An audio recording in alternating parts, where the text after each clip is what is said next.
പെട്ടിയും സാധനങ്ങൾ ഇറക്കട്ടെ സാർ.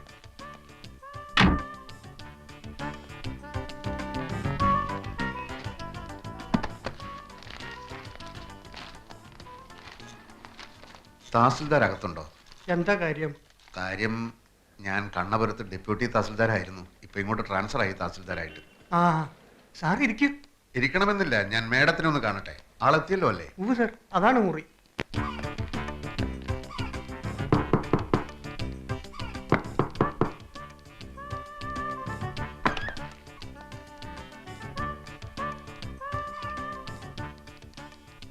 ഞാൻ മാപ്പ് പറയാൻ വന്നതാണ്. ഞാനങ്ങനെ ക്ഷോഭിച്ച് സംസാരിക്കാൻ പാടില്ലായിരുന്നു, പ്രത്യേകിച്ചും ഒരു സ്ത്രീയോട്. ഞാൻ കാരണം ഒരു ഗ്ലാസും പൊട്ടി. ഗ്ലാസ് ഞാൻ വാങ്ങിച്ചു തന്നേക്കാം. എവിടാ നാട്? നാട് ഇന്ത്യ. അയ്യോ മേഡം ഭയങ്കര തമാശക്കാരിയാണല്ലോ, ഇത്രയും ഞാൻ പ്രതീക്ഷിച്ചില്ല. പുറത്തു പോണം, ഞാൻ ഡ്യൂട്ടിയിലാണ്. ഇന്ററപ്റ്റ് ചെയ്യാൻ ഒരാളെയും ഞാൻ സമ്മതിക്കാറില്ല. മേഡം എന്നോട് ഇത്തിരി ദയവ് കാട്ടണം. എന്റെ 2 പെങ്ങന്മാർക്ക് ഇവിടുത്തെ കോളേജിൽ അഡ്മിഷൻ പറഞ്ഞു വെച്ചിരിക്കുക. വീട്ടു സാധനങ്ങളൊക്കെ പാക്ക് ചെയ്ത് അമ്മ നാട്ടിൽ കാത്തിരിക്കുക. തഹസിൽദാരായി പ്രൊമോഷനായിട്ട് എൻ്റെ ആദ്യത്തെ പോസ്റ്റിംഗ് ആണിത്. മേഡം നല്ല മനസ്സ് വിചാരിച്ച് എനിക്ക് ചാർജ് ഒഴിഞ്ഞു തന്നില്ലെങ്കിൽ എന്റെ കാര്യം. ഇയാൾക്ക് കോമൺ സെൻസ് ഇല്ലേ? കാര്യം പറഞ്ഞ മനസ്സിലാവില്ലേ? പുറത്തു പോവാൻ. മേഡം ഞാൻ ഇയാൾ എന്നെ ജോലി ചെയ്യാൻ സമ്മതിക്കുന്നില്ല. മേഡം ഞാൻ get lost I say.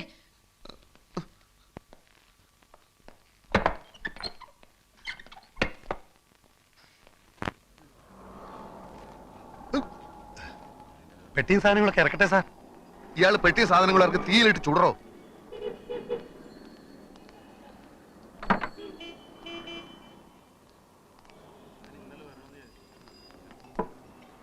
Sir ഇവിടെ പോസ്റ്റിംഗ് കിട്ടി വന്നതല്ലേ, ചുമ്മാ ആ സ്ത്രീയുടെ മുമ്പിൽ താണു കൊടുക്കേണ്ട കാര്യം എന്താ? സാറ് ചെന്ന് കളക്ടറെ കണ്ട് വിവരം പറ. അത് ഞാൻ ആലോചിക്കുകയല്ല. പക്ഷെ ഒരു തർക്കം വരുമ്പോൾ ഒരു കോംപ്രമൈസും വേണ്ടി വരും. അങ്ങനെ എന്നെ വല്ലയിടത്തേക്കും തൽക്കാലത്തേക്ക് മാറ്റിയാൽ എന്റെ പരിപാടി മൊത്തം പൊളിയും. എങ്കിൽ കോടതി പോണം. അത് കൂടുതൽ പ്രശ്നമാണ്. ഒരു വിധി കിട്ടാൻ കാലതാമസം വന്നാൽ എന്റെ സിസ്റ്റേഴ്സിന് ഇവിടുത്തെ കോളേജിൽ അഡ്മിഷന് പറഞ്ഞിരിക്കുക. ഈ വന്യജീവിയെ ആക്രമിക്കാതെ കീഴടക്കാൻ പാടാ സാറേ. കീഴ്ജീവനക്കാരൊക്കെ അവരുടെ വീട്ടുജോലിക്കാരാന്നാ വിചാരം. കീഴ്ജീവനക്കാരുടെ കാര്യം പോട്ടെ, കളക്ടർ പറഞ്ഞാലും മന്ത്രിമാരിടപെട്ടാലും ഇവർക്ക് തോന്നുന്ന മട്ടിലെ കാര്യങ്ങൾ ചെയ്യും. കഴിഞ്ഞ ആഴ്ച റവന്യൂ റിക്കവറി കേസ് ഉണ്ടായിരുന്നു. തിരി സാവകാശം കൊടുക്കണമെന്നും പറഞ്ഞ് പല ഭാഗത്തുനിന്നും വിളി വന്നതാ. അനുസരിച്ചില്ല. ഫൈറ്റ് ചെയ്യാൻ സാർ റെഡിയാണെങ്കിൽ ഞങ്ങളൊക്കെ സാറിന്റെ പുറകിലുണ്ട്. ഈ സത്വം ഏത് നാട്ടുകാരിയാ? ഒരു സൗഹൃദ സംഭാഷണത്തിന് സൗകര്യം കിട്ടിയാലല്ലേ അതൊക്കെ അറിയാനൊക്കൂ. എന്തായാലും എനിക്കിവിടെ തന്നെ പോസ്റ്റിംഗ് കിട്ടിയേ പറ്റൂ. കാര്യങ്ങൾ ശരിയാവുന്നത് വരെ ഒന്ന് കയറി താമസിക്കാൻ ഒരു സ്ഥലം കിട്ടിയാൽ നന്നായിരുന്നു. സ്ഥലമൊക്കെ കണ്ടുപിടിക്കാം. പക്ഷെ ആ സ്ത്രീയെ ഇവിടുന്ന് കെട്ടുകെട്ടിക്കുന്ന കാര്യത്തിൽ സാർ ഒരു വിട്ടുവീഴ്ചയും കാണിക്കരുത്. എന്റെ കർത്താവ് ഈശോമിശിഹായേ.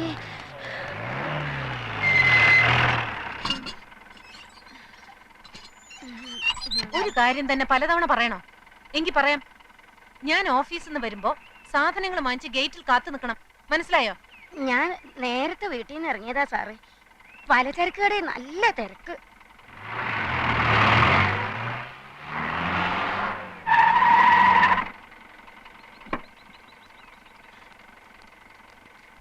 കാലത്ത് 8:30.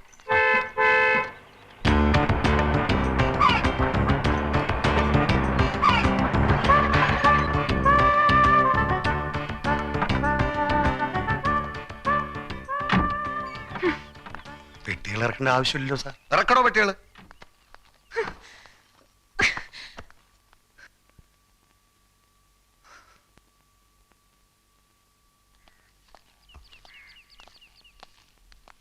അപ്പൊ ഇറങ്ങുന്നില്ലേ? അത് വേണ്ട സാർ. ഈ വീട് സംഘടിപ്പിച്ചതിന് പുറകിൽ ഞങ്ങളാണെന്നുള്ളത് അടുത്ത വീട്ടിലെ വന്യജീവി അറിയണ്ട. എങ്കിൽ ഞങ്ങൾ പോയിക്കോട്ടെ. കാണാം. പറ്റുമെങ്കിൽ രാത്രിയിൽ വരാം. ഓ കാണാം. ഞാൻ ഈ കാറിൽ വീട്ടിലിറങ്ങാം. ഫോൺ നമ്പർ തന്നല്ലോ. എന്ത് ആവശ്യം ഉണ്ടെങ്കിൽ വിളിച്ചാൽ മതി. എനിക്ക് ഒരേ ഒരു ആവശ്യമേ ഉള്ളൂ, എത്രയും പെട്ടെന്ന് ചാർജ് എടുക്കുക.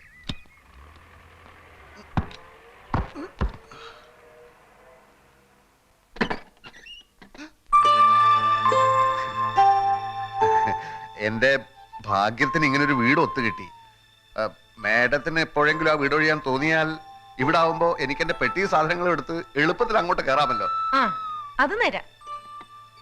പക്ഷെ ഞാൻ മരിച്ചു കഴിയുമ്പോഴായിരിക്കും ഇയാളുടെ പെട്ടി സാധനങ്ങളുമായിട്ട് ഇങ്ങോട്ട് കയറുന്നത്.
എവിടെ നോക്കിട്ടാണോ വണ്ടി ഓടിക്കുന്നത്? നേരെ നോക്കിയാണോ വണ്ടി ഓടിക്കുന്നത്? അതുകൊണ്ടല്ലേ താ ഇടിക്കാമെന്ന് ഞാൻ സഡൻ ബ്രേക്ക് ഇട്ടതാ. വണ്ടി എടുത്ത് മാറ്റണം.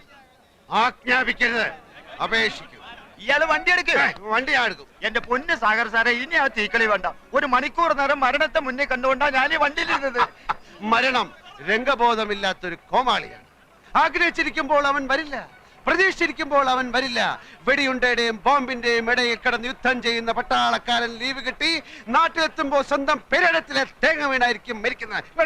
വണ്ടി പുറകോട്ടെടുക്കാൻ. മുമ്പോട്ട് വെച്ച കാർ പുറകോട്ടെടുക്കുന്നവനല്ല ഈ സാഗർ കോട്ടപ്പുറം. ട്രാഫിക് ബ്ലോക്ക് ചെയ്തിട്ടാണോ തന്റെ ഒക്കെ പ്രസംഗം? വണ്ടി എടുത്ത് മാറ്റണോ? കാക്കിയെ ഭയക്കുന്നവനല്ല സാഗർ. ക്ഷമിക്കണം സാർ, ഇദ്ദേഹം സുപ്രസിദ്ധ നോവലിസ്റ്റ് സാഗർ കോട്ടപ്പുറം. സാർ, അദ്ദേഹം വെള്ളം അടിച്ച് കുറച്ച് ഓവറായി പോയതാ. തന്നോട് വണ്ടി എടുക്കാനല്ലേ പറഞ്ഞു? വണ്ടി ഞാൻ എടുക്കും. എന്താ വണ്ടി എടുക്കും. സാറും കൂടെ വന്നാട്ടെ. സാർ വണ്ടി വണ്ടി ഞാൻ എടുക്കും. കേറ് സാറേ. വണ്ടി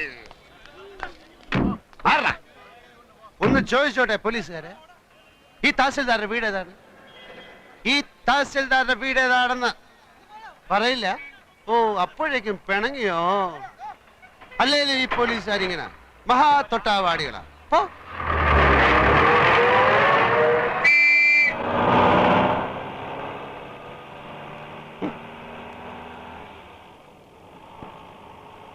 ഡ്രൈവറെ, തഹസിൽദാരുടെ വീട് അന്വേഷിച്ചു.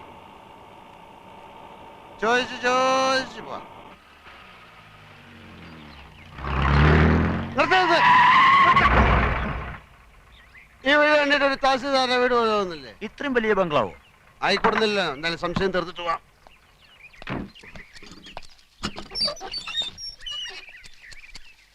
തഹസിൽദാരുടെ വീട് ഇതാണോ? തോട്ടക്കാരാ. തന്നോട് ഗേറ്റ് തള്ളി തുറക്കാൻ ആരാ പറഞ്ഞേ? തഹസിൽദാർ രാമകൃഷ്ണന്റെ വീടാണോ അല്ലയോ എന്നാണ് ചോദിച്ചത്. മുഖത്ത് കണ്ടില്ലേ? ഗേറ്റിൽ വലിയ അക്ഷരത്തിൽ എഴുതി വെച്ചിട്ടുണ്ടല്ലോ, അഡ്വക്കേറ്റ് ഗോപിനാഥൻ എന്ന്. എഴുതി വെച്ചത് മുഴുവൻ സത്യമാകണമെന്നില്ലല്ലോ. ഉദാഹരണത്തിന് ഞാൻ എഴുതുന്ന നോവലുകൾ വായിച്ചു കാണും. തുഷാരങ്ങൾ അത് മുഴുവൻ സത്യമാണെന്നാണ് വിചാരം. അല്ലേ? അല്ല, വെറും ഭാവന. ആനയുടെ വലുപ്പം ആനയൊക്കെ അറിയില്ല. കേരളം മുഴുക്കെ അറിയപ്പെടുന്ന നോവലിസ്റ്റാ സാറ്. മനുഷ്യ ഹൃദയങ്ങളെ എടുത്ത് അമ്മാനമാടുന്നയാൾ. ഞാൻ സാറിന്റെ ഒരു ആരാധകരാന്നറിയാലോ. സാഗർ കോട്ടപ്പുറം വെള്ളമടിച്ച് ബഹളം ഉണ്ടാക്കിയത് നാളെ വല്ല പത്രത്തിലും വന്നാൽ ആർക്കതിന്റെ നാണക്കേട്? ആ പത്രത്തിന് കേരളത്തിലെ എല്ലാ പത്രവും വാരികയും എന്റെ ഒരു നോവല് കിട്ടാൻ നെട്ടോട്ടം ഓടുകയാണ്. എനിക്കെതിരെ ആരും ഒന്നും എഴുതുകയാണ്. എന്നാ സാർ വണ്ടി കയറി. അങ്ങനെയാണ് ഞാൻ വണ്ടി ഓടിക്കും. സാറ് വണ്ടി കയറി. ഞാൻ വണ്ടി ഓടി.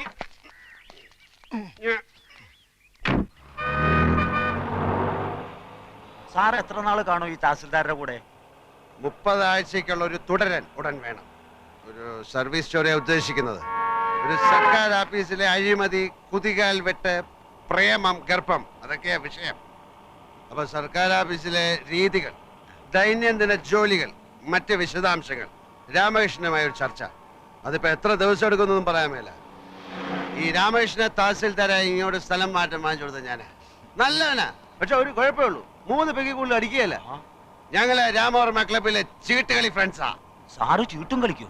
ആ, കാശ് വെച്ചേ കളിക്കൂ. സാറിന്റെ നായകന്മാരൊക്കെ എന്തുമാത്രം സൽഗുണ സമ്പന്നന്മാരാ.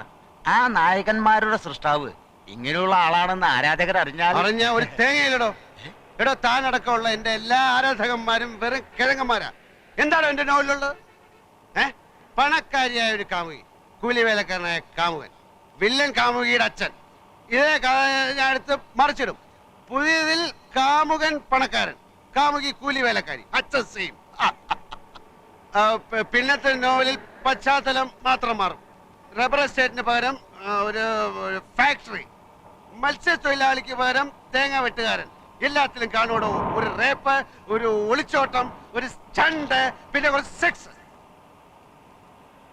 ഡ്രൈവറെ തഹസിൽദാരുടെ വീട് ചോദിക്കണോ? നമുക്ക് ചോദിച്ചു പോവാം. തനിക്കൊരു സത്യം അറിയോ?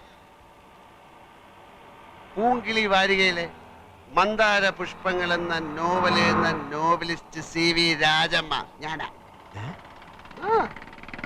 ക്രിസ്ത്യൻ പശ്ചാത്തലത്തിൽ നോവലുകൾ എഴുതുന്ന മാത്യു പള്ളിപ്പറമ്പിൽ ആരാന്ന? അതും ഞാൻ തന്നെ. അങ്ങനെ എത്രയോ പേരുകളിൽ ഞാൻ എഴുതിക്കൊണ്ടേയിരിക്കും.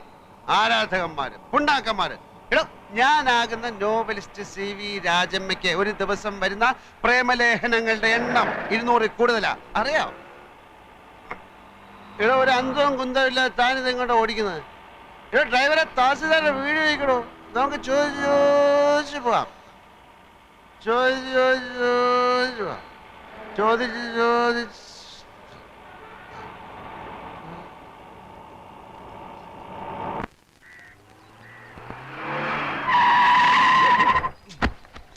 ആ ഇത് തന്നെ വീട്. ആരുടെ വീട്? ആരുടെ വീടാ സാർ അന്വേഷിച്ചത്? ഇവിടെ ഒരു ചോദ്യത്തിന് ഉത്തരം മറ്റൊരു ചോദ്യമല്ല. ആരുടെ വീട് എന്നാണ് ഞാൻ ചോദിച്ചത്. നമ്മൾ തഹസിൽദാരെ വീടെത്തി സാർ. തഹസിൽദാരുടെ വീട്. ദേ തഹസിൽദാർ. കുപ്പിയിലെ ബാക്കിയില്ലേ? ഇനിയും വേണോ സാർ? കുപ്പിയിലെ ബാക്കിയില്ലേ എന്നാണ് ചോദിച്ചത്. തഹസിൽദാരെ! എടാ തഹസിൽദാരെ! Sir Get out. ഞാനും തഹസിൽദാരുമായിട്ടുള്ള ബന്ധം തനിക്ക് അറിഞ്ഞൂടാ. അപ്പൊ ഞാൻ ഇനി എന്ത് ചെയ്യണം സാർ? താൻ ഇതുവരെ എന്ത് ചെയ്തുകൊണ്ടിരിക്കുകയായിരുന്നോ അതന്നെ ഇനിയും ചെയ്താൽ മതി. Good night and pay this cash to that driver. തഹസിൽദാരെ! രാമകൃഷ്ണ! രാമകൃഷ്ണ! കൃഷ്ണ കൃഷ്ണ രാമകൃഷ്ണ! രാമകൃഷ്ണ! രാമകൃഷ്ണ!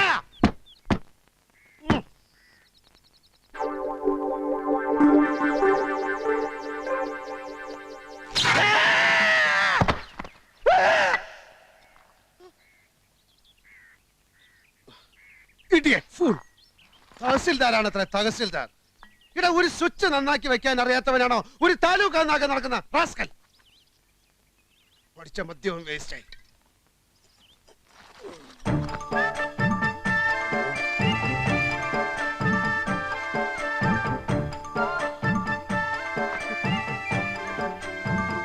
രാമകൃഷ്ണ!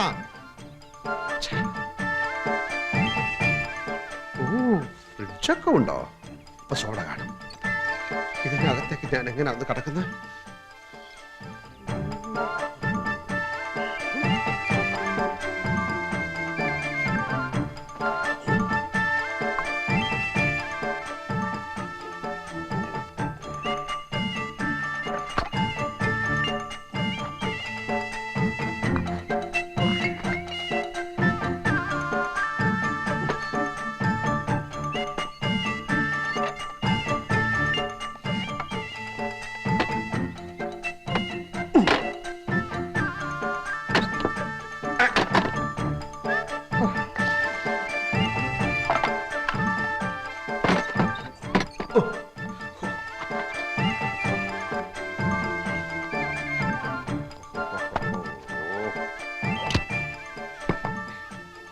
സോഡ ഒരു തഹസിൽദാർ.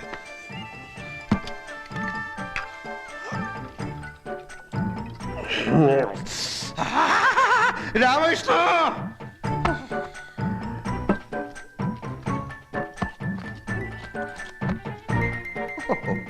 ഇവൻ ഫുൾ സെറ്റപ്പിലാണല്ലോ.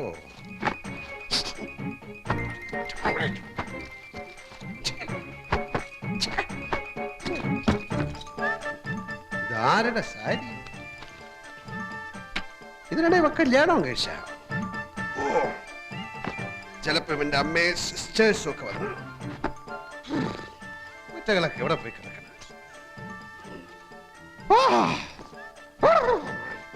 ആ